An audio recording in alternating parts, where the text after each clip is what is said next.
यहाँलाई कार्यक्रम स्वागत छ। धन्यवाद। 7 दशक लामो इतिहास भएको एमाले, नेकपा एमाले पछिल्लो समय विभाजन उन्मुख भनिएको छ बाहिर सुन्दाखेरि। वास्तवमा पार्टीको आन्तरिक अवस्थाको जुन चाहिँ विभाजन सहकार्यको कुराहरू कसरी अगाडि बढिरहेछ, के भइरहेछ भन्दै नि? यसबारेमा अब धेरै बताउनु त पर्ने छैन।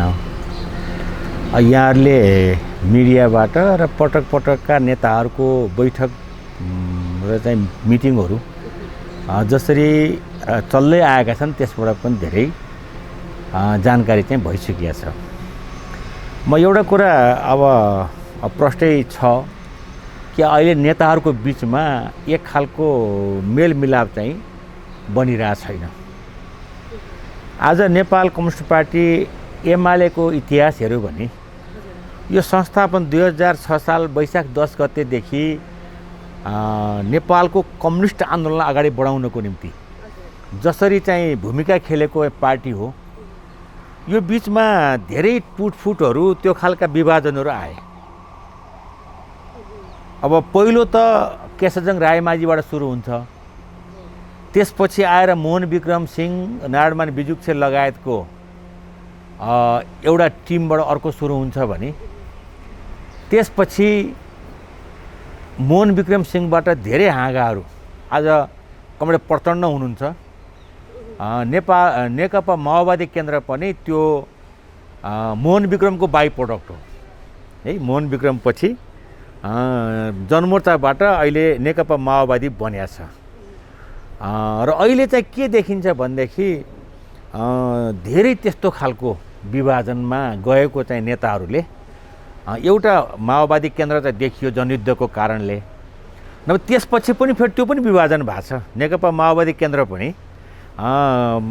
वैद्य समूह अनि बाबुराम समूह नबनेको नै होइन, तर ती चाहिँ सबै धेरै अगाडि जान सकेका छैनन्। यसले गर्दाखेरि चाहिँ अब अहिले आएर चाहिँ नेकपा एमालेमा एक खालको परिस्थिति सिर्जना भयो, नहुनु पर्ने कुरा भएको छ। आज हेर्नुभयो भनेदेखि 15 वर्षसम्म नेकपा एमालेलाई नेतृत्व दिएको, अलिकति यो खोलौँ पनि के भन्दाखेरि अब यो म टाढै छु, अब घरमै यो सधैँ यहाँ त म नलगाउने पनि गर्छु घरमा है।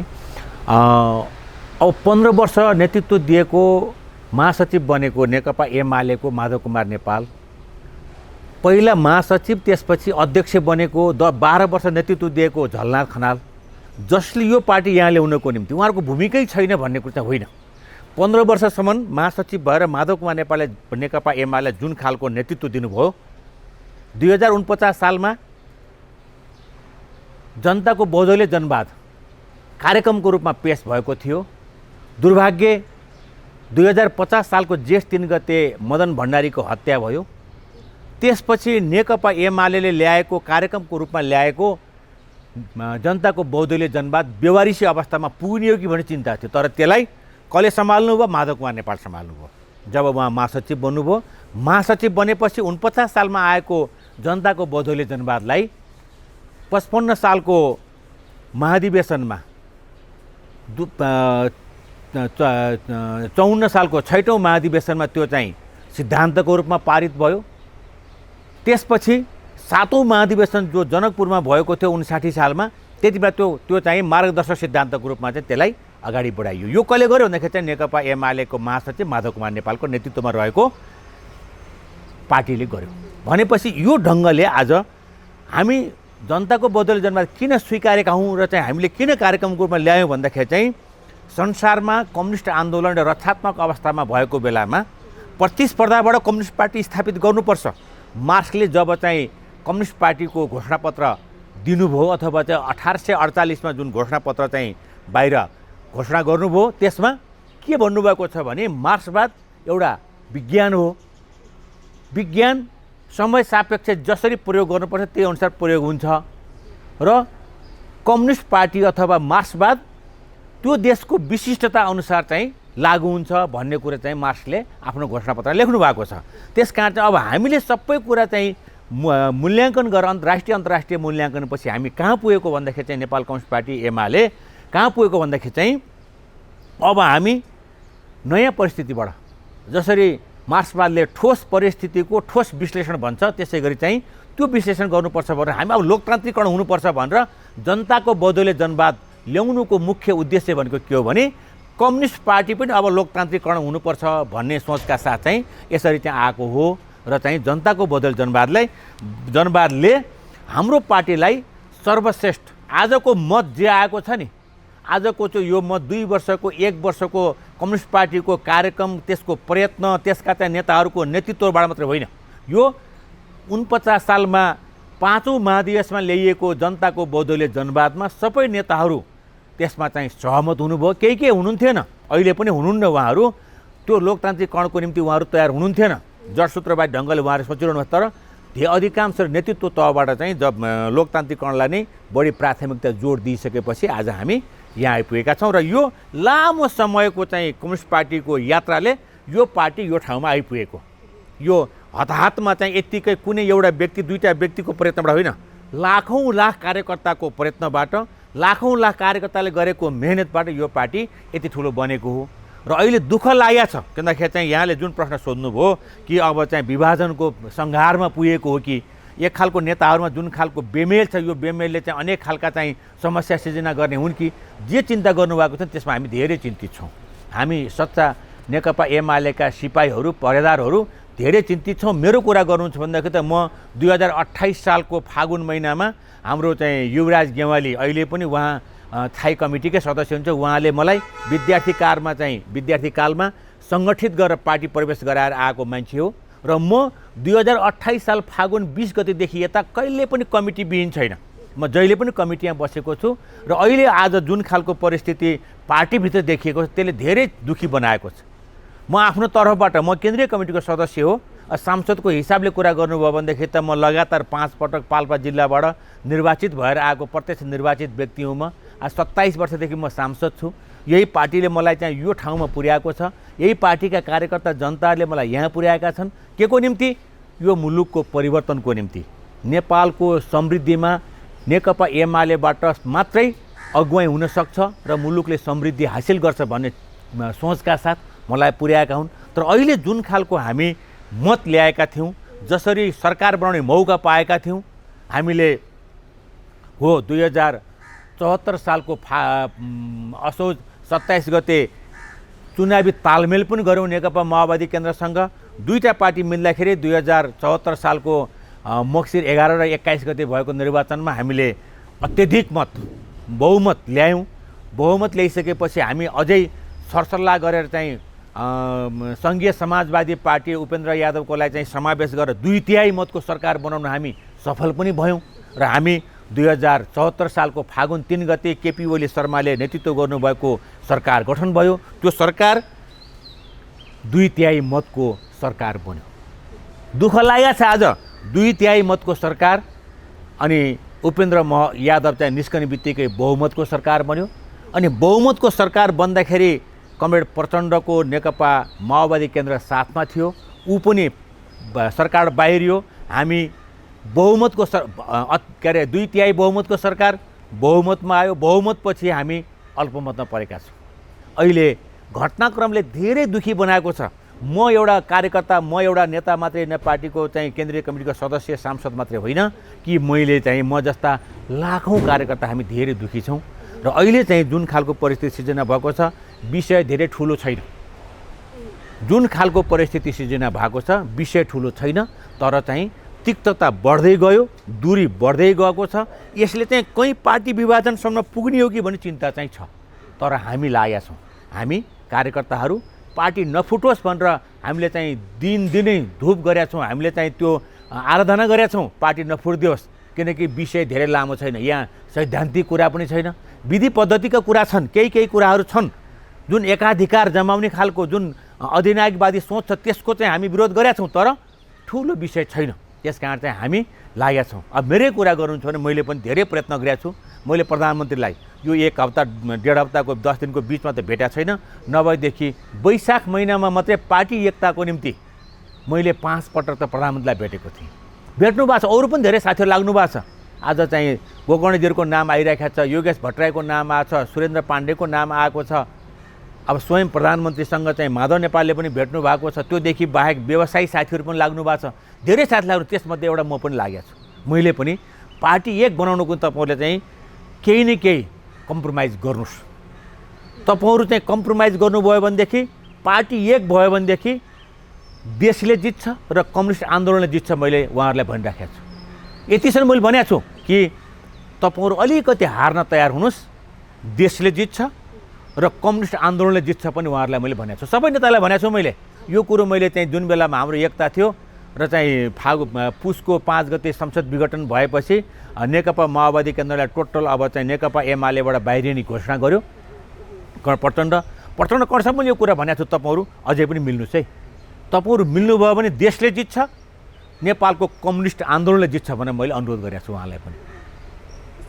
त्यस कारण चाहिँ अब म चाहिँ भनिराखेको छु, त्यस कारण चाहिँ मैले यसरी अहिले चाहिँ हेर्दाखेरि धेरै साथीहरू अझै पनि पार्टी विभाजन नहोस् भन्ने सोचमा हुनुहुन्छ र चाहिँ त्यसको निम्ति प्रयत्नरत हुनुहुन्छ। यसरी चाहिँ सबै साथीहरू लागेका छौँ, तर पनि के भइरहेको तालमेल अझै मिलेको छैन। अझै पनि यहाँले सोध्नुभएको प्रश्नमा म आइपुग्छु कि अझै पनि जसरी कार्यकर्ताको भावना हो, हामी सामान्य खालका नेताहरू अथवा चाहिँ हामी पनि चिन्ता हुन त जिम्मेवारी म केन्द्रीय कमिटीको सदस्य हो, तर चिन्ता चाहिँ थाई कमिटीको होइन कि पार्टीको अध्यक्ष बनेर बन्नुभएको नेता बराबर चिन्ता छ अहिले पार्टीको विभाजनमा। यो नहोस् भन्ने चिन्ता छ हामीलाई। त्यस कारण चाहिँ हामी लागिरहेका छौँ र अहिले चाहिँ अब अझै पनि यहाँहरूले भन्नुभएको पार्टी जसरी चाहिँ अन्तिम अवस्थामा पुगेको डिलमा पुगेको अवस्था चाहिँ छ, नेताहरू अझै पनि मिल्न सकिरहनु भएको छैन। के मिलेको छैन थाहा छैन, ठुलो कुरा पनि छैन। र यसको निम्ति मैले त प्रधानमन्त्रीलाई भनेको थिएँ, प्रधानमन्त्रीज्यू हजुर पार्टीको अध्यक्ष पनि हो र हजुर चाहिँ पार्टीको देशको प्रधानमन्त्री पनि हो। त्यस कारण चाहिँ पहिलो जिम्मेवारी प्रधानमन्त्रीको हुन्छ है। कमरेडले चाहिँ अहिले बढी चाहिँ सोच्नुहोस्, थोरै कम्प्रोमाइज गर्यो भनेदेखि धेरै कुरा मिल्न जान सक्छ। तपाईँहरूले थोरै कम्प्रोमाइज गर्नुभयो भने देशले जित्छ र चाहिँ आन्दोलनले जित्छ। त्यस कारण चाहिँ हजुरबाट ठुलो भूमिकाको आवश्यकता छ। जिम्मेवारी चाहिँ माधव नेपालको नभएको होइन, तर प्रमुख जिम्मेवारी हजुरको, त्यसपछि माधव नेपालको, अरू झलनाथ खनाल लगायत धेरै नेताहरूको छ। त्यस कारण चाहिँ मिल्नुपर्छ भनेका छौँ। तर पनि यति कोसिसको बावजुद पनि अहिलेसम्म पनि अझै त्यस्तो खालको त्यो पोइन्ट आइपुगेको छैन। अब मलाई चाहिँ के विश्वास छ अझै पनि भनेदेखि चाहिँ त्यो पोइन्ट आइपुग्छ र चाहिँ पार्टी विभाजनबाट रोकिन्छ भन्ने विश्वासमा म चाहिँ छु। मेरो प्रयत्न सफल हुन्छ कि भन्ने आशा म जस्ता धेरै कार्यकर्ताहरू धेरै नेताहरूले प्रयत्न गर्नुभएको छ। मैले नाम लिएँ नि, अब मैले भेटेको छु हाम्रो चाहिँ सेकेन्ड जेनेरेसनको नेताहरूमा चाहिँ सबै लगभग सबैसँग मैले कमरेड विष्णु पौड्यालसँग प्रधानमन्त्रीसँग छँदै भइहाल्यो, माधव नेपालसँग त्यत्तिकै मेरो भेट भएको छ। तर पछिल्लो कालमा अलिकति म चाहिँ 1 हप्ता यता म अलिकति धेरै मुभ गरेको छैन, अलि निराश पनि भएको छु। कतै नमिल्ने नै हो कि भन्ने खालको चिन्ता चाहिँ भएको छ। तर योभन्दा विगतमा कुरा गर्नु छ, मैले कमरेड चाहिँ अब अध्यक्ष के अरे केपी शर्मा ओली प्रधानमन्त्रीज्यूलाई, अनि हाम्रो माधव कुमार नेपाललाई, यसरी म विष्णु पौड्याल, मैले चाहिँ त्यसै गरी सुभाष नेमाङ, यसै गरी शङ्कर पोखरेल, प्रदीप गेवाली, ईश्वर पोखरेल, यी सबै कमरेडहरूलाई मैले चाहिँ पार्टी मिलाउनुको तर्फमा लाग्नुहोस् है। यता गोकर्णजीहरू, हाम्रो गोकर्ण विष्ट, हाम्रो चाहिँ घनश्याम भूषाल, सुरेन्द्र पाण्डे, उहाँहरूसँग पनि मेरो कुरा भएको छ। अहिले चाहिँ बिचमा चाहिँ मेरो वामदेव गौतमसँग भएको छैन, 1-1.5 महिना यता। नभएदेखि म सबै नेतासँग गएर मैले आफूलाई लागेको कुरा पाएको इन्फर्मेसन पनि दिएको छु र पार्टी फोड्नको निम्ति तपाईँहरू कुनै हालतमा पनि उद्धत नगराउनुहोस् नेताहरूलाई र चाहिँ तपाईँले पार्टी एक बनाउनु तपाईँहरू लाग्नुहोस् भनेर सेकेन्ड जेनेरेसनको नेताहरूलाई पनि मैले भनेको छु। त्यस कारण चाहिँ अब यो खालको चाहिँ स्थिति हो। अहिले पनि यति प्रयत्नको बावजुद पनि अब मेरो त एउटा सानो प्रयत्न हो, मैले चाहिँ के छ भन्दाखेरि मैले सबै नेताहरूसँग बराबर ढङ्गले कुरा गर्न सक्ने, अब धेरै लामो समयदेखि म सँगै छु र सहयात्रामै छु। अब मेरो शक्तिले भ्यासनमा पार्टीमा आफूलाई योगदान गरेको व्यक्ति हुँ भनेर मैले आफूलाई त्यो चाहिँ ठाउँमा राख्ने मान्यता दिने गर्छु। त्यस कारण चाहिँ अब मेरो आफ्नो जस्तो शक्ति हो त्यो अनुसारको मैले आफ्नो योगदान पनि गरेको छु। त्यसले गर्दाखेरि चाहिँ मेरो कुरा सुन्नुहुन्छ पनि। इभन म राष्ट्रपतिज्यूलाई पनि भेटेर पार्टी एक बनाउनुको तपाईँहरूको पनि भूमिका आवश्यकता छ भनेर मैले केही दिन पहिला पनि भनेको थिएँ। त्यस कारण चाहिँ अब केही नेताहरूलाई भेट्नको निम्ति तपाईँले चाहिँ बोलाउनुहोस्, कुरा गर्नुहोस् पनि भन्ने गरेको थिएँ। त्यो अरू केही होइन, मेरो मात्रै आन्दोलन बचोस्, मात्रै नेपालको कम्युनिस्ट आन्दोलन बच्यो भनेदेखि यो देशको भविष्य छ। यदि नेपालमा कम्युनिस्ट आन्दोलन चाहिँ सकियो भनेदेखि यो देशको भविष्य छैन भन्ने मेरो मान्यता हो। त्यसको निम्ति मैले यी सबै कुरा गरिराखेको छु। तर पनि यहाँले सोध्नुभएको प्रश्नमा बाहिर आम रूपमा चिन्ताको विषय पार्टी अब विभाजनमै पुग्ने हो कि भन्ने खालको चाहिँ अवस्थामा पुगेको चाहिँ सबैलाई लागेको छ। म त अझै पनि विश्वस्त छु र अझै पनि म आशावादी छु कि पार्टी अझै पनि विभाजनको सङ्घारमा पुग्दैन। केही साथीहरूको चाहिँ चाहना छ, केही साथीहरूलाई चाहिँ तत्काल देखिरहनु भएको छ भविष्य हेर्नु भएको छैन। अझै म त युवा साथीहरूलाई भन्न चाहिरहेको छु, म अनुरोध गर्छु युवा साथीहरूलाई भनिरहेको छु, हेर्नुहोस् हामी त म त 60 काटेको मान्छे हो, 5 पटक निर्वाचनमा चुनाव लडेको, एउटै क्षेत्रबाट पाल्पाबाट लडेको मान्छे हुँ। तर तपाईँहरू त अब हामी त एक खालले अब सेचुरेट भइसकेका छौँ उमेरको हिसाबले। अब हामीले प्राप्त गर्ने कुरा, पटक पटक निर्वाचन जित्ने कुरा, अब मन्त्रीसँग म बनिसकेँ, मैले राज्यबाट पनि केही त्यस्तो खालको एउटा चाहिँ सम्मान मैले पाइसकेका छु। तर तपाईँहरूको बाँकी छ है, अबको पार्टी चाहिने भनेको युवाहरूलाई हो। युवाहरू पार्टी विभाजन हुन नदिनुहोस्, त्यसको निम्ति भूमिका खेल्नुहोस्। मैले युवाहरूलाई भन्ने गर्छु, विद्यार्थी साथीहरूलाई भन्ने गर्छु, भोलिको जेनेरेसनलाई पार्टीको आवश्यकता छ। अहिलेको अब चाहिँ एक किसिमले भन्ने हो भने अब 60 ओभरका 60 ओभरका चाहिँ अब नेताहरूले कति समय काम गर्नुहुन्छ र, तर युवाहरूको समय अझै बाँकी छ र त्यही युवाहरू यो देश निर्माण गर्ने हो। हामी धेरै पछाडि छौँ। आज समृद्ध नेपालको नारा जे हामी बोकेका छौँ, हामीले त्यो अनुसारको पूर्वाधार तयार गर्न सकेका छैनौँ। हो, अहिलेको सरकारले कामै नगरेको म भन्दिनँ, तर जति गर्नुपर्थ्यो नेपाल कम्युनिस्ट पार्टीको सरकारले त्यो पनि काम चाहिँ त्यति आउन सकेका छैन। त्यस कारण अझै काम बाँकी छ र हामी एकदमै धेरै तल छौँ। यसलाई उठाउनुको निम्ति अझै पनि कम्युनिस्ट पार्टीको सरकारकै आवश्यकता छ भन्ने कुरा चाहिँ मेरो मान्यता हो। त्यस कारण चाहिँ मैले युवा साथीहरूलाई, विद्यार्थी साथीहरूलाई मैले अनुरोध गरेको छु, भोलिको निम्ति यो ठुलो पार्टीको आवश्यकता भनेको तपाईँहरूको नेतृत्वको निम्ति नेपाल कम्युनिस्ट पार्टी नेकपा एमाले हो। त्यस कारण तपाईँहरूले विभाजनको पक्षमा र नेताहरूलाई सम्झाएर चाहिँ उहाँहरूलाई विभाजनबाट बचाउनुको निम्ति कोसिस गर्नु पनि मैले उहाँहरूलाई भनेको छु। त्यस कारण चाहिँ मैले त आफ्नो शक्तिले भनेको छु। तर पनि अहिलेसम्म पनि अब यहाँले सोध्नुभएको प्रश्नमा अब एउटा मैले भने नि, म एउटा चाहिँ आशावादी अझै पनि विभाजन हुन्न भन्ने पक्षमा छु। तर पार्टी चाहिँ धेरै टाढा पुगेको छ।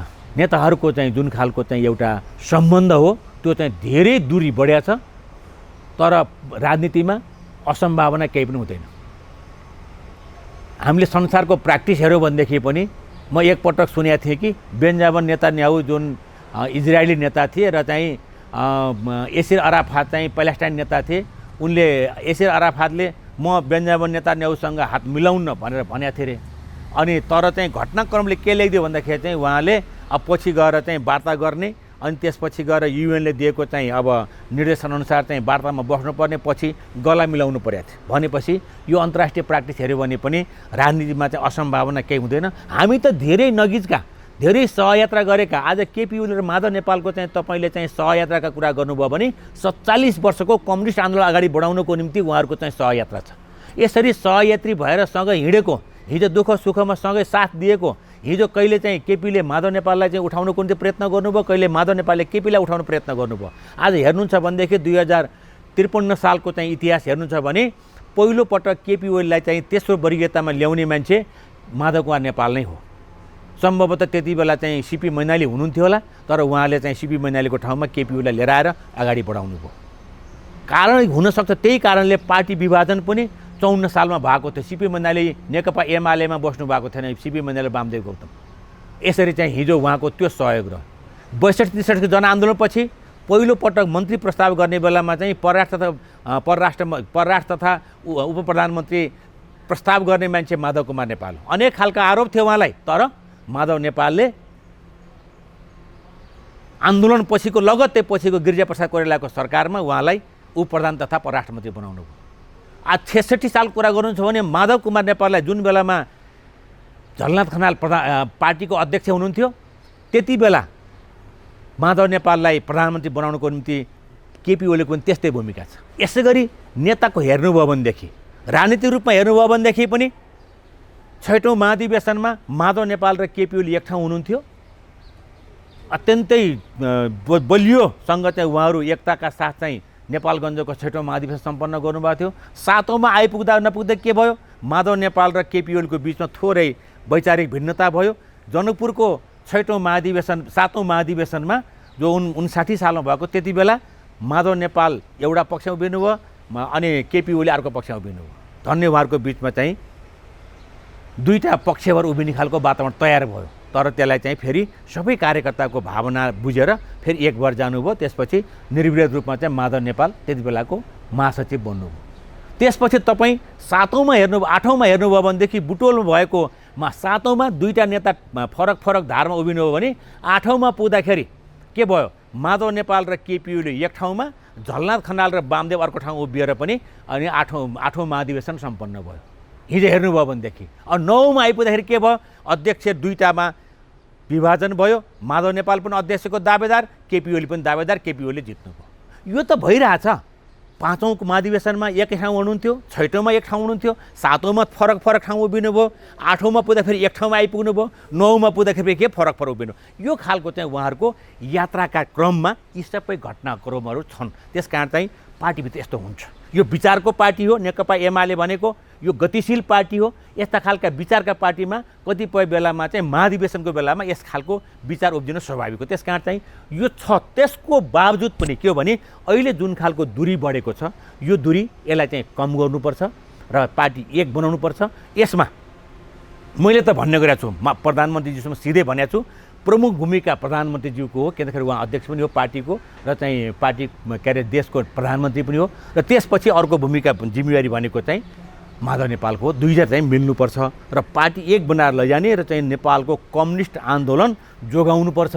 अहिले पार्टी विभाजन भयो भने मलाई लाग्छ संसारमा जहाँ जहाँ चाहिँ एकपटक पछारिएको आन्दोलन नउठेको पनि इतिहास छ। त्यसकारण चाहिँ हामी त्यो दुर्घटनामा पनि पुग्न सक्ने सम्भावना रहन्छ। त्यसकारण चाहिँ अहिले पार्टी विभाजन गर्न हुँदैन। त्यसको निम्ति दुवै नेताले सोच्नुपर्छ। अब मलाई त अझै पनि विश्वास छ, अझै पनि आफूले चाहिँ आश गरेको छु कि म आशावादी छु, अझै पनि पार्टी एक भएर जान्छ भन्ने कुरामा मलाई चाहिँ लागेको छ। जस्तो प्रतिनिधि सभा विघटन भएपछि र पुनर्स्थापना पनि भयो, फेरि अहिले विघटित छ। यो अवस्थामा 1-to-1 वार्ता पनि भयो, पटक दुई नेता बिचमा 1-to-1 वार्ता भए। कार्यदलै भन्नु 10 जनाको कार्यदल के चुकेको अथवा कसरी यो कारवाहीसम्मको पछि कुरा भयो होइन भनेपछि यो कार्यदलले चाहिँ कसरी अगाडि बढिरहेछ? कार्यदल अब के भइदियो भने यहाँ चाहिँ साँच्चै भन्नुहुन्छ भनेदेखि राजनीतिक रूपमा धेरै सानातिना झिना मसिना कुराले ठाउँ लियो। खास भन्नुहुन्छ भनेदेखि चाहिँ अब यो जब 77 सालको पुस 5 गते संसद विघटन भयो, यो दुईटा नेताको बिचमा दूरी बढ्ने र चाहिँ एक खालको असमझदारी कायम चाहिँ त्यहाँबाट बढी चर्को रूपमा आयो हो। त्योभन्दा अगाडि पनि थियो, त्योभन्दा अगाडि नभएको होइन। त्योभन्दा अगाडि पनि एक खालको नेताहरूको बिचमा एक आपसका सम्बन्धहरू तिक्तताहरू बढ्दै चाहिँ गएका थिए र चाहिँ अब हाम्रो प्रधानमन्त्रीले गरेको उहाँको कार्यशैलीप्रति उहाँहरूको असहमति पनि थियो।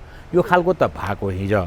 तर जब चाहिँ 2077 सालको पुस 5 गते संसद विघटन भयो, त्यसपछि यसले चाहिँ उग्र रूप लियो। भइदियो के भनेदेखि 2075 साल जेठ 3 गते जुन नेकपा एमालेसँग हाम्रो एकता भएको थियो, पार्टी एक भएको थियो, त्यो एकता चाहिँ त्यसपछि धेरै ठुलो खलबलिने अवस्थामा पुग्यो र खलबलियो पनि। यसले गर्दाखेरि चाहिँ त्यहाँबाट अब त्यहाँ दुई धार के भइदियो भन्दाखेरि चाहिँ हामीले, म पनि संविधान सभाको सदस्य हो, मैले पनि संविधान ल्याउँदाखेरि धेरै आफ्नो चाहिँ मेहनत, मैले सकेसम्मको मेहनत गरेँ भन्ने मेरो मान्यता छ। त्यस कारण चाहिँ हामीले के गरेका थिएनौँ भन्दाखेरि चाहिँ यो संविधानमा तपाईँले नेपालको संविधान सायद त्यो चाहिँ तपाईँ 62-63 जनआन्दोलन पछिको होस्, धारा 53लाई तपाईँ हेर्न सक्नुहुन्छ। अब के अरे 46-47 को आन्दोलन पछिको चाहिँ नेपालको बहुदलीय व्यवस्था आएपछिको संविधान होस् अथवा चाहिँ 62-63 को चाहिँ जनआन्दोलन पछिको चाहिँ अन्तरिम संविधान होस्, त्यसमा चाहिँ प्रधानमन्त्रीलाई संसद विघटन गर्ने अधिकार दिएको थियो। त्यसले हामीले के सोच्यौँ भन्दाखेरि चाहिँ अब हामी एउटा कुराबाट होसियार हौँ। अब यदि हामीले प्रधानमन्त्रीलाई संसद विघटन गर्ने अधिकार दियौँ भनेदेखि अब यो मुलुकमा राजनीतिक स्थिरता आउँदैन। त्यसकारण चाहिँ संसद विघटन गर्ने कुनै अधिकार नदिने गरी संविधानमा व्यवस्था गरौँ भनेर हामीले भन्यौँ र चाहिँ हामी त्यही अनुसार संविधान लेखेका थियौँ।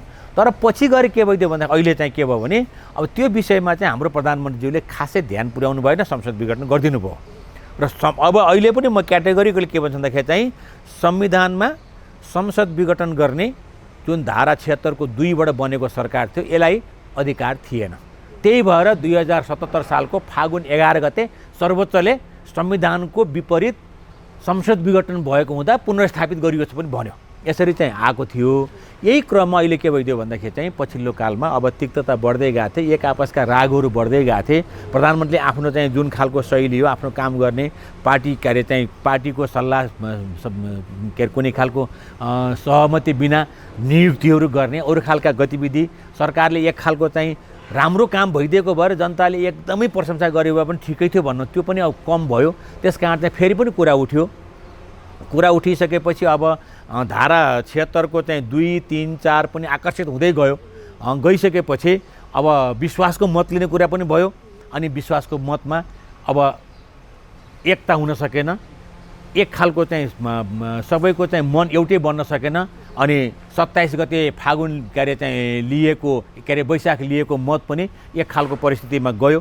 त्यसले गर्दाखेरि चाहिँ अतिक्तता बढ्दै गएको थियो र त्यसपछि प्रधानमन्त्रीले अब कतिपय कानुनी सल्लाह गर्नुभयो होला तर कानुनले दिँदैन। त्यसमा चाहिँ हामी प्रष्ट छौँ कि धारा 76 को 2 अनुसार बनेको सरकार अब 3 मा जाँदाखेरि एउटा परिस्थिति छ अनि त्यो सबभन्दा ठुलो दलले बनाउने प्रावधान छ। त्यसपछि 4 मा गइसकेपछि विश्वासको मत लिनुपर्ने आवश्यकता छ, त्यो लिनुभयो। तर 5 मा गइसकेपछि फेरि 6 मा पुगेर अनि विश्वासको मत लिनु पर्थ्यो अनि बल्ल अनि 6 ले चाहिँ धारा 76 को 6 ले यदि चाहिँ विश्वासको मत नदिएको खण्डमा मात्रै धारा 76 को 7 मा पुगेर संसद विघटन गर्न पाउने अधिकार थियो।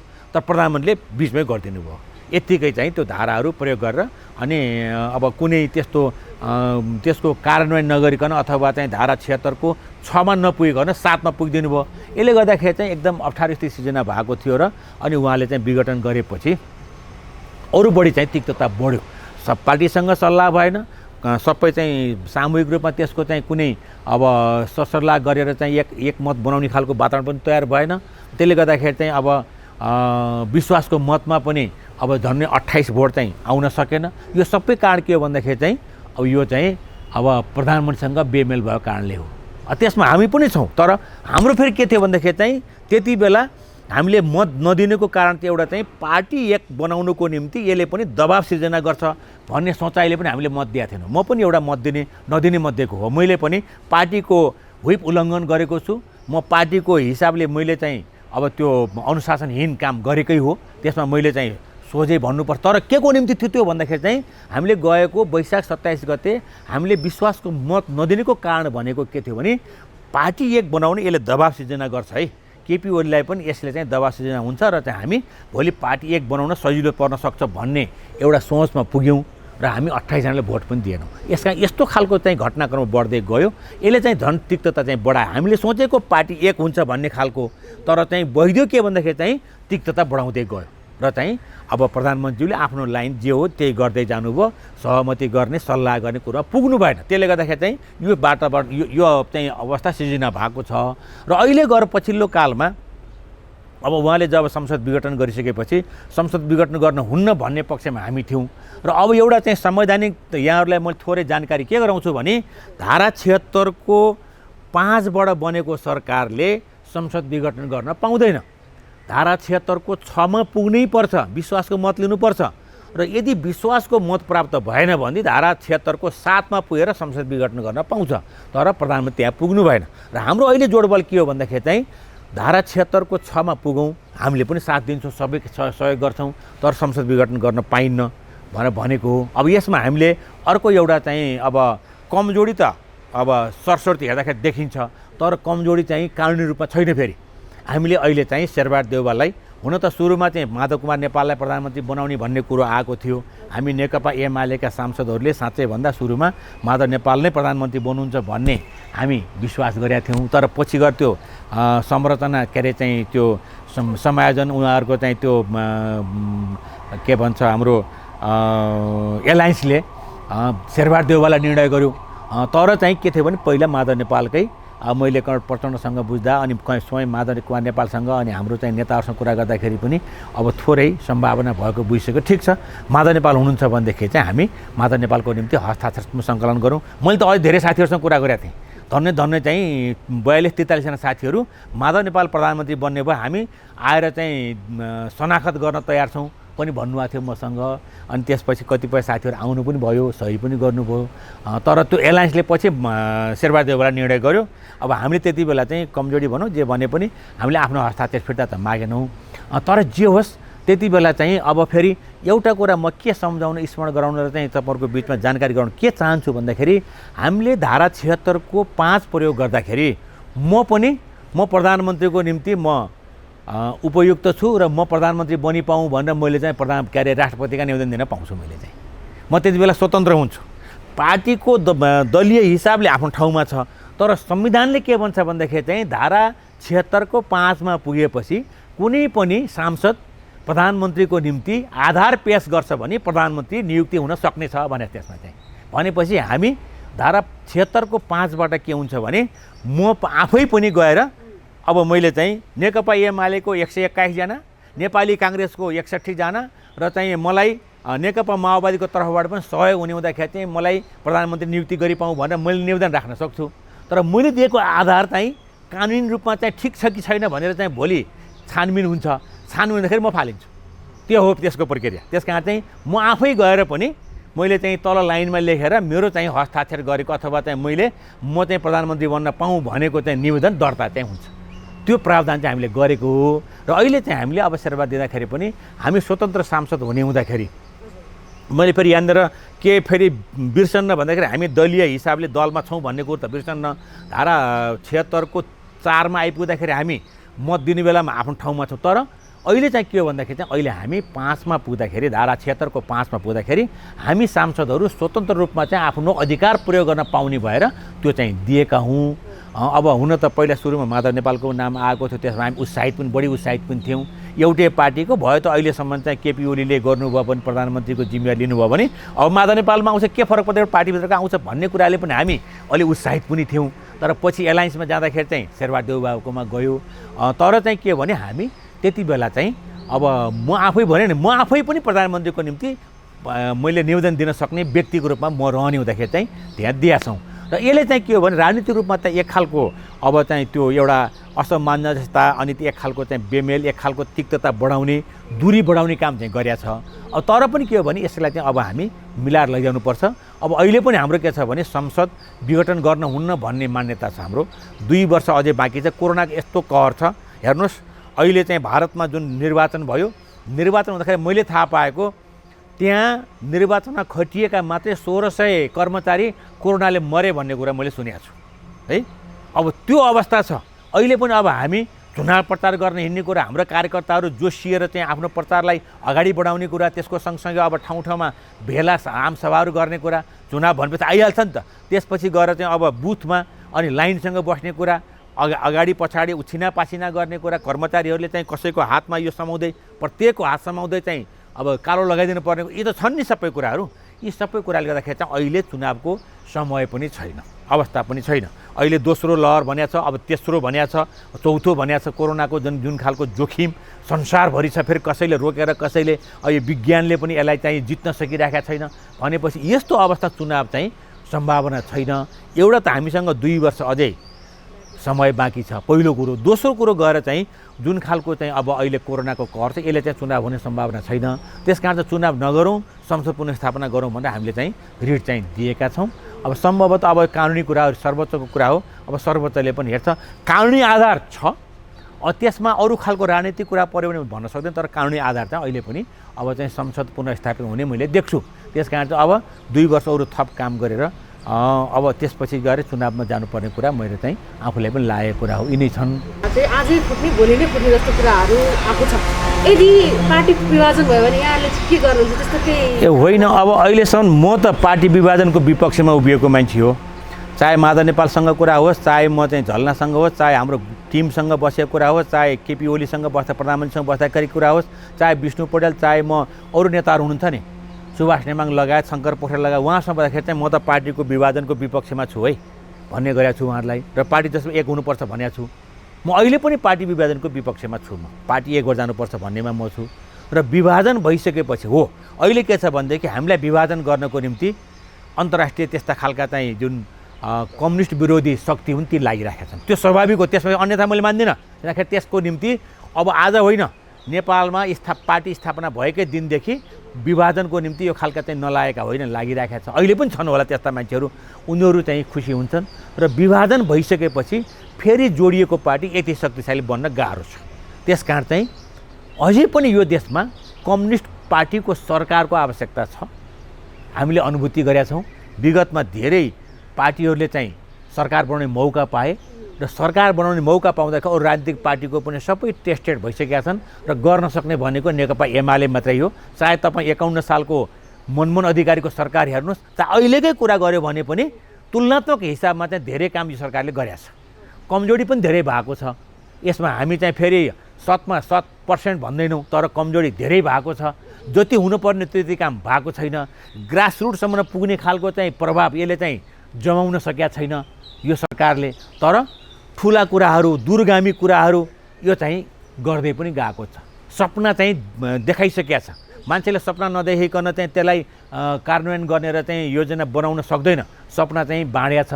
त्यो सपना पुरा गर्नको निम्ति यही सरकार, यही पार्टीकै सरकारको आवश्यकता छ। त्यस कारण चाहिँ हामी विभाजित हुनु हुँदैन। मैले त भने नि, म त अहिले पनि विभाजनको पक्षमा छ। जुन कुरा यहाँले सोध्नुभयो यो आज होइन, आजभन्दा करिब चाहिँ 4 महिना पहिलेदेखि पार्टी फुट्यो, पार्टी फुट्यो, दर्ता भयो। अब कसले एकजनाले दर्ता गर्नुभएको रहेछ, त्यो दर्ता गरेको त्यो माधव नेपालको, फेरि आज चाहिँ हिजो त्यो माधव नेपालको हो भनेपछि आज फेरि किन दर्ता गर्न खोज्दै हुनुहुन्छ? यी सबै चाहिँ के हुन् भने मनगढन्ते कुराहरू, भ्रमका कुराहरू, प्रचारका कुराहरू, अनि त्यसपछि हामीलाई कमजोर बनाउने कुराहरू। बुझ्नुभएको छैन नेताहरूले? हामीलाई कमजोर बनाउनको निम्ति यस्ता धेरै यस्ता हरकतहरू गरिएको छ। यस्ता खालका चाहिँ कतिपय दुष्प्रचारहरू गरिएको छ। नेकपा एमालेलाई कमजोर बनाउनको निम्ति यो काम गरिएको छ। स्वयं हाम्रा प्रतिपक्षका साथीहरू पनि अब नेकपा एमाले कमजोर बनाउन चाहनुहुन्छ। यही छ नि त। अब अहिले कुरा गर्ने हो भनेदेखि नेपाली काङ्ग्रेस हामी एलायन्समा छौँ अहिले चाहिँ। तर विगतमा के थियो? हामीले 92 जनाले हस्ताक्षर गरेर अविश्वासको प्रस्ताव ल्याउँ र तपाईँ प्रधानमन्त्री बन्नुहोस् भन्दाखेरि चाहिँ शेरबहादुर देउवा प्रधानमन्त्री बन्न तयार हुनु भएन। तर उहाँले के भन्नुभयो? तपाईँ राजीनामा दिएर पार्टी फुटाएर आउनुहोस्, त्यसपछि बल्ल म प्रधानमन्त्री बन्छु भन्नुभयो। उद्देश्य के हो त? नेकपा एमालेलाई कमजोर बनाउने कुरा हो। यो त प्रश्न छ। त्यस कारण चाहिँ यसमा त म त क्लियर छ र म ओपनली कुरा पनि गर्छु। फेरि उहाँहरूको धर्मै त्यही हो।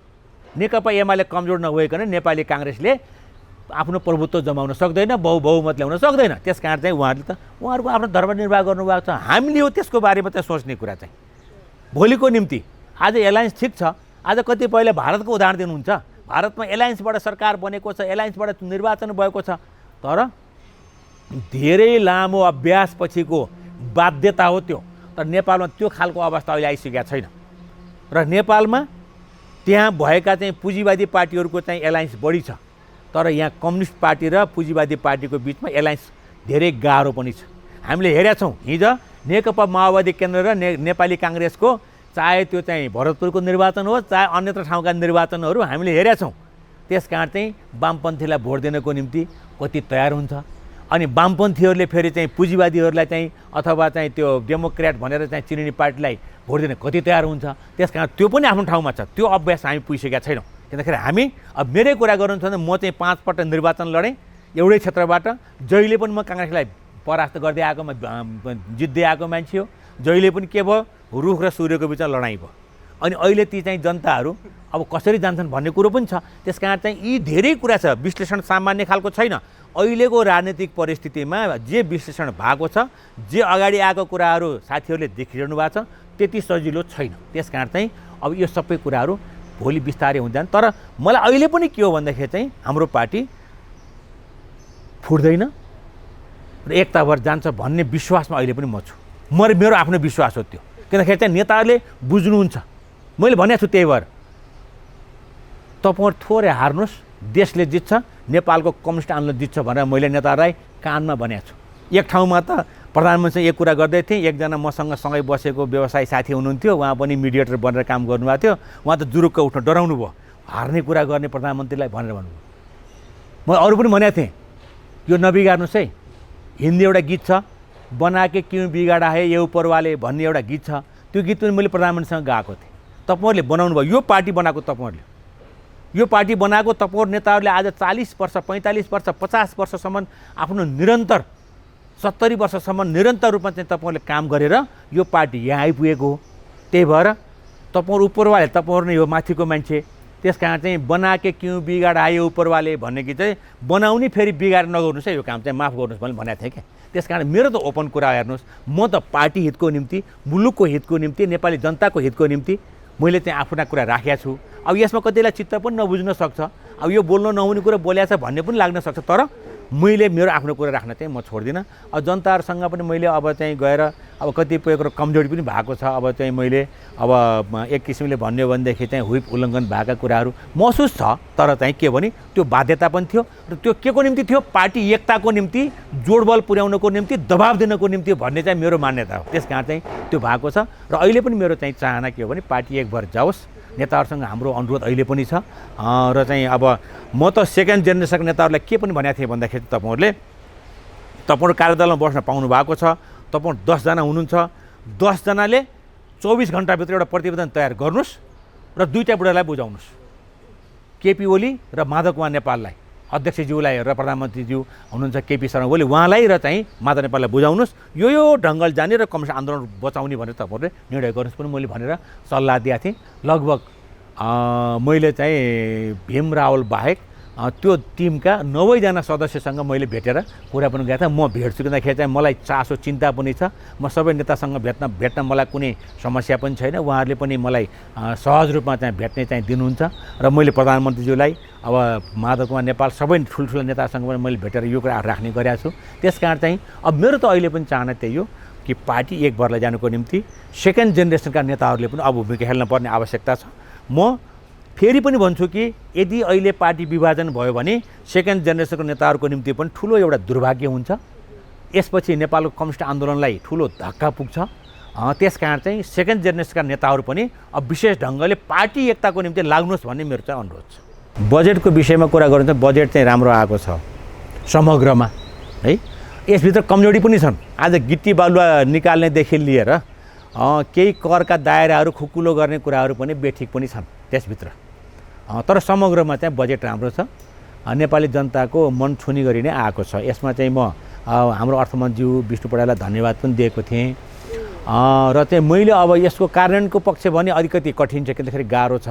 अहिले चाहिँ अब जुन खालको हाम्रो आर्थिक अवस्था हो र चाहिँ जसरी त्यो पैसा हामीले चाहिँ आय स्रोत जम्मा गर्नुपर्नेमा अब हाम्रो चाहिँ आय व्ययको जुन खालको अवस्था हो त्यो चाहिँ गाह्रो त छ, तर पनि समग्रमा ठिकै छ र यसभित्र आएका चाहिँ केही कुराहरू त्यसलाई चाहिँ खारेजै गर्नुपर्छ। जस्तो अब गिट्टी बालुवा विदेश निकासी गर्ने कुरा त्यो खारेजै गर्नुपर्छ। एउटा कुरा के छ, हामीसँग सिस्टम बसेको छैन। सिस्टम नबस्दाखेरि चाहिँ त्यसले चुरे दहन त्यो मात्रै होइन, तराईलाई मरुभूमिकरण गर्ने र पहाडको ठुलो एउटा चाहिँ डिजास्टर यसले चाहिँ ल्याउँछ। किनखेरि चाहिँ हामीले त भोगेका छौँ नि। मेरै क्षेत्रमा मैले भोगेको छु। म चुरेकै क्षेत्रको चाहिँ सांसद हो।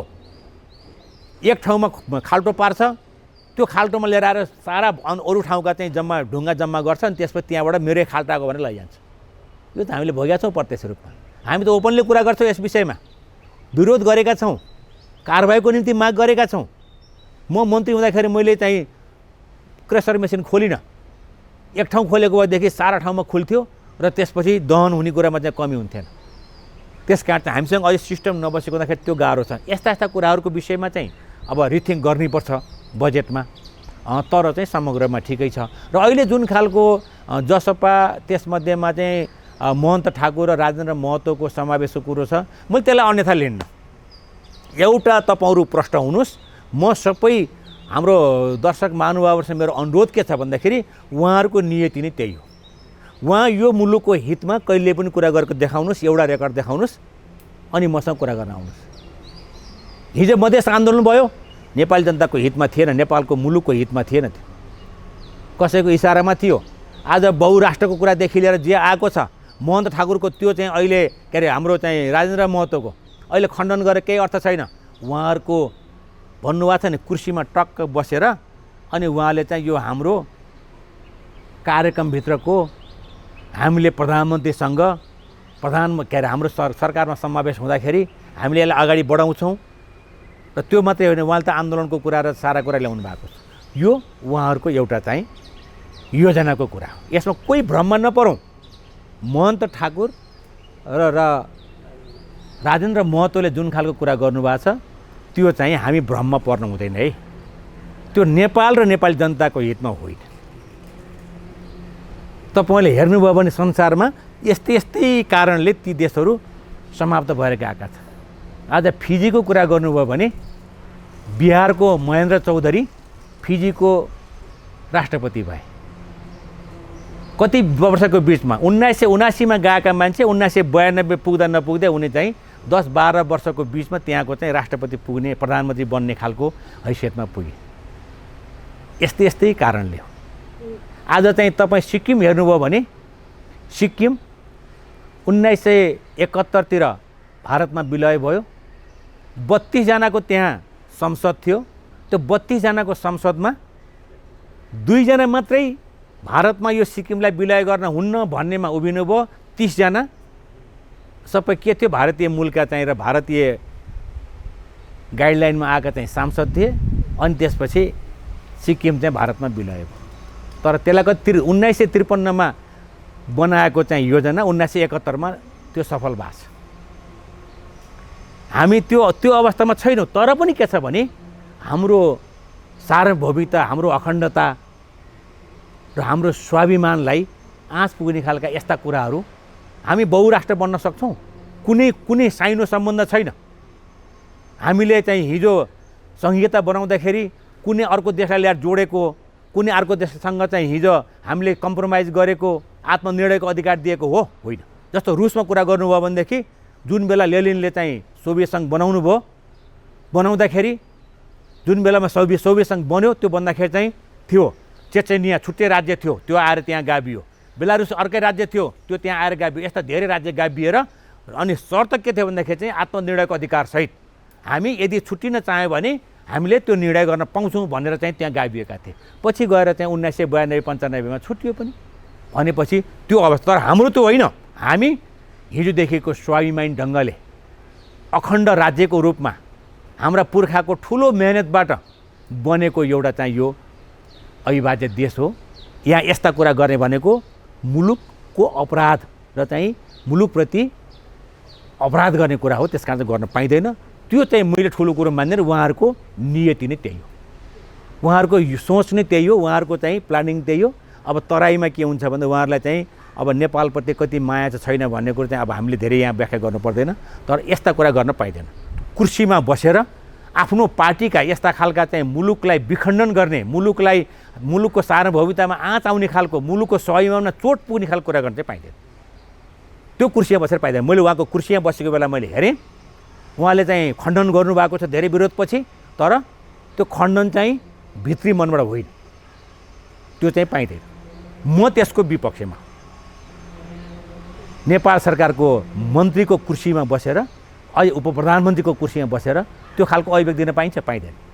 त्यस कारण चाहिँ अब यो त हामी सबैले जानेको विषय हो। तर प्रधानमन्त्री ल्याउनु भयो, हामीलाई अप्ठ्यारो पनि लागेको छ। यस्ता खालका चाहिँ शक्तिले भोलि मुलुकलाई कहाँ लैजाने हुन्, यसले कति ठुलो असर गर्ने हो। आज नागरिकताको कुरा गर्नुभयो भने पनि अब आज ठुलो समस्याको विषय बन्छ। आज बन्दैन। जब चाहिँ भारत अब हाम्रो के छ भने खुल्ला सिमाना छ अनि नेपालको चेली भारतमा बिहा हुन्छ अनि बिहा भएर गइसकेपछि 3-4वटा 5वटा सन्तान जन्मिन्छन्। यदि बाहिर कुरा नमिल्दाखेरि त्यो सन्तान लिएर चाहिँ चेली नेपालमा आउने अधिकार हुन्छ। आइसकेपछि आमाको नामबाट आफू चाहिँ पहिलेदेखि नेपाली नागरिक छोरी एउटा चाहिँ नेपालको चाहिँ अब सन्तान हो अथवा चाहिँ नेपालको वंशजको चाहिँ के अरे चाहिँ सन्तान हो अनि वंशजको हिसाबले उहाँको नागरिकता छ अनि उहाँले आफ्ना छोराछोरीलाई पनि वंशजको हिसाबले नागरिकता पाउँ भने नदिएर हुन्छ? दिनपर्छ। दिँदाखेरि के हुन्छ? आज होइन, 10 वर्ष 15 वर्ष 20 वर्षपछि हाम्रो जे भू राजनीति छ नि, हाम्रो भू राजनीतिले त्यसलाई ठुलो असर गर्छ। आज केही पनि हुँदैन। हामी कामना गरौँ यसले केही नहोस्, तर डर चाहिँ रहन्छ। आज कतिपयले नागरिकताको विषयमा चाहिँ ल संविधानमा भएको कुरा, यसरी लेखिएको कुरा यसरी चाहिँ विरोध गर्ने भन्ने भएको छ नि। एकजनाले त के लेख्नुभयो भन्दाखेरि चाहिँ मैले त सरस्वती पढेर हेरेँ, यहाँ त कहीँ भारतीयहरूलाई नागरिकता दिने कुरो त लेखेकै छैन भनेर चाहिँ कमेन्ट आएको थियो क्या। अनि कुनै देशले पनि छिमेकी मुलुकका नागरिकलाई पनि नागरिकता दिने भनेर लेख्छ। तर यो प्रकारान्तरले इन्डाइरेक्ट रूपमा के हो भन्दाखेरि चाहिँ हाम्रो जस्तो भू राजनीतिमा, हाम्रो जस्तो खुल्ला सिमानाको भूगोलमा यता चीन पनि हुनसक्छ, तिब्बत पनि हुनसक्छ, भारत हुनसक्छ है। अब यो ठाउँमा गएर अब अरू देशमा पनि, भारत मात्रै भएन, अब अरू देशमा पनि कुनै देशमा चाहिँ यहाँको नेपाली वंशजको चेली गएर अनि बच्चा जन्मिसकेपछि लिएर आएर यहाँ फेरि उसले वंशजको नाताले नागरिकता नपाउने अब भएन। त्यसले असर गर्छ भन्ने चिन्ता मात्रै हो। थियो कतिपय कुराहरू फेरि अर्को कुरा हामी के विपक्षमा हैनौँ भन्दाखेरि चाहिँ आमाको नाममा नागरिकता दिने कुरोमा चाहिँ त्यो हाम्रो फेरि संवैधानिक व्यवस्था पनि हो। तर त्यसका पनि कतिपय ती चाहिँ छेकबारहरू छन्, त्यो चाहिँ अँगालिएर चिन्ताको विषय त्यो। त्यस कारण चाहिँ मैले अब यो मिडिया मार्फत अलि छर्लङ्गै हुने गरी अलि चाहिँ त्यो कतिपयलाई यसलाई नस्वीकार्ने खालको पनि बन्ला है, यति धेरै ओपनली कुरा गर्न हुन्न भन्ने पनि बन्ला, तर रियालिटी यही हो। त्यस कारण चाहिँ चिन्ता छ। त्यही भएर मैले चाहिँ जसपाको सरकारले यसो गर्यो अथवा सरकारमा गएका व्यक्तिले यसो गर्यो उसो गर्यो भनेर कुनै टिप्पणी गर्ने पक्षमा छैन। उहाँहरूको त्यो नीतिगत रूपमा र चाहिँ उहाँहरूको एउटा नियति नै हो। त्यो चाहिँ अन्तिममा चाहिँ 2075 जेठ 2 मै फर्किन चाहिँ खास के समस्या भएको के भन्दैन? होइन, केही छैन। हाम्रो चाहिँ बटम लाइन त्यही नै हो। अब मलाई के विश्वास छ भने प्रधानमन्त्रीज्यूले अब धेरै चाहिँ रिथिङ गर्नुहुन्छ। पार्टी एकताको निम्ति, मुलुकको हितको निम्ति अब मेरो गोरुको 12 टक्का भन्ने अवस्था रहन हुँदैन।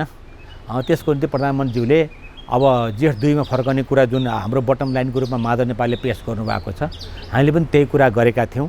र गएको 77 सालको चैत 4 र 5 गते जुन कार्यकर्ता, देशभरिको कार्यकर्ता भेला भएको थियो, त्यसको बटम लाइन पनि त्यही हो।